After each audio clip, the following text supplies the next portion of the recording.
Ottawa a annoncé aujourd'hui la toute première émission d'obligations vertes d'une valeur de 5 milliards de dollars qui vise entre autres à financer des projets environnementaux. Il semble d'ailleurs que la demande pour ces obligations est plus forte que ce qu'on avait prévu à l'origine. Le ministre de l'Environnement, Stephen Guilbeault, est avec nous. Bonsoir, Monsieur le ministre. Bonsoir, Esther. Donc, votre gouvernement, il va d'une première émission d'obligations vertes. Expliquez-nous, c'est quoi ces obligations vertes et quel est l'impact que ça va avoir exactement? Alors, c'est la première fois que le gouvernement fédéral canadien procède à une émission d'obligations. Donc, pensez aux obligations normales que les gouvernements émettent de façon régulière. Dans ce cas-ci, on les appelle vertes parce qu'elles ont une mission environnementale particulière. Nous ne sommes pas le premier gouvernement à faire ça. Plusieurs gouvernements européens l'ont déjà fait d'ailleurs.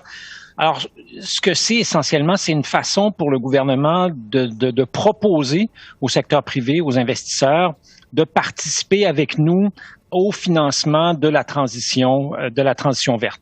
En gros, c'est ce qu'on propose. Donc, l'impact, c'est d'y aller vers la transition verte, accélérer la transition verte. Exactement. Alors, donc, ce que nous avons fait, c'est une émission de 5 milliards de dollars et on doit vous dire que nous avons été agréablement surpris par le niveau d'intérêt.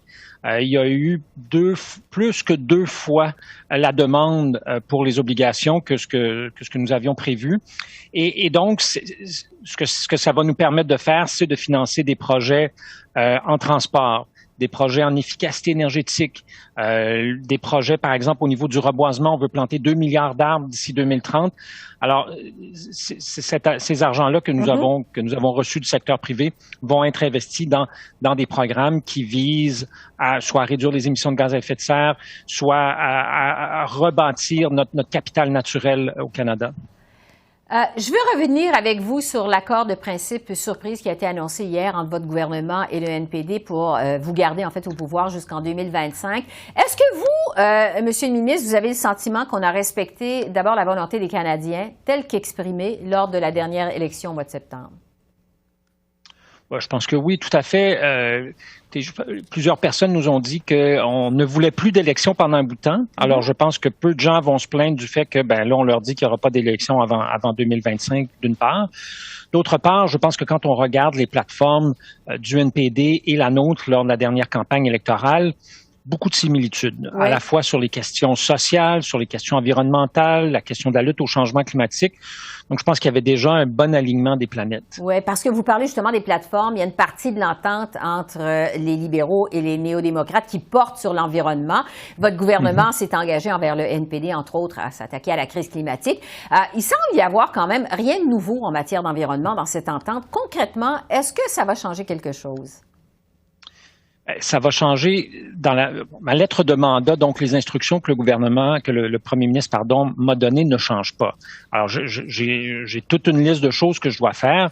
Ce que cette alliance-là avec le NPD va favoriser, c'est l'exécution. Parce que là, on n'aura pas à se poser la question à tous les 5 minutes, est-ce qu'on va passer sur ce vote de confiance? Est-ce que le gouvernement va tomber?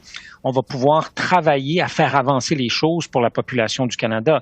Moi, je pense que c'est là où les Canadiens et les Canadiennes y trouvent leur compte, qu'au lieu d'être pris avec des politiques aériennes sur la colline parlementaire à Ottawa et à la Chambre des communes, on va pouvoir faire avancer les dossiers. Oui, un mot sur les impacts du conflit en Ukraine et les effets que ça a sur la question du pétrole. En fait, on le sait, les conservateurs à Ottawa demandent que le Canada fournisse plus de pétrole et de gaz naturel à l'Europe pour ne plus dépendre de la Russie. Dans ce nouveau contexte de la guerre en Ukraine, M. Guilbeault, est-ce que vous seriez ouvert à ce que qu'au Canada, on développe davantage, on exporte plus de pétrole dans ce nouveau contexte de la guerre en Ukraine?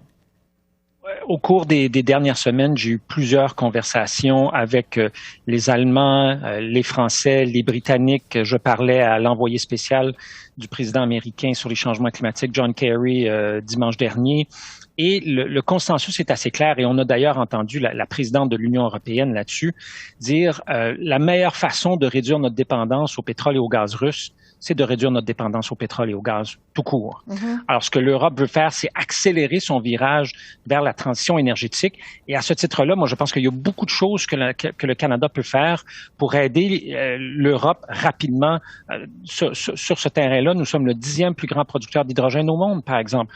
Alors, l'Europe dit, nous, on veut prendre un virage vers l'hydrogène très, très rapidement. On est beaucoup d'expertise au niveau des technologies propres, au niveau des énergies renouvelables, et c'est sur quoi nous travaillons et nous allons continuer de travailler avec nos collègues et amis européens. Donc, développer davantage vers les énergies propres et renouvelables et non pas vers le pétrole. Justement, bon, parlant de développement pétrolier, relativement au projet de Baie du Nord maintenant, au large de Terre-Neuve, c'est un projet qui représente, on le sait, des milliers d'emplois, ou qui représenterait, je devrais dire, des milliers d'emplois et des milliards en redevances pour Terre-Neuve et Labrador. Ça fait quand même quelques fois que vous reportez votre décision. Au début du mois de mars, vous avez demandé un nouveau report de 40 jours. Est-ce que vous êtes déchiré entre la protection de l'environnement et le développement économique avec ce projet, ce projet-là?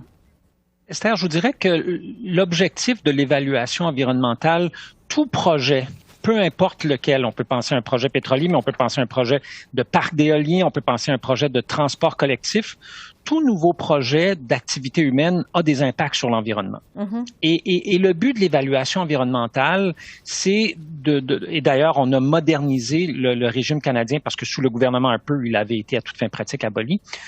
Le but de l'évaluation environnementale, c'est d'essayer au meilleur de nos connaissances, d'évaluer est-ce que le projet a plus de bénéfices globalement qu'il a d'impact négatif.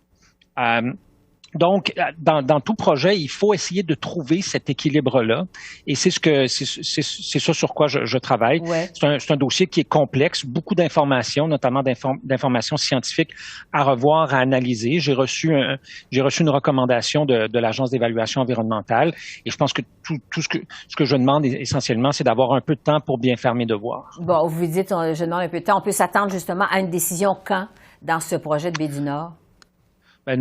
Donc, j'ai demandé 40 jours au début du mois de mars. Alors, on peut s'attendre début avril à ce qu'il y ait une décision sur ce projet-là.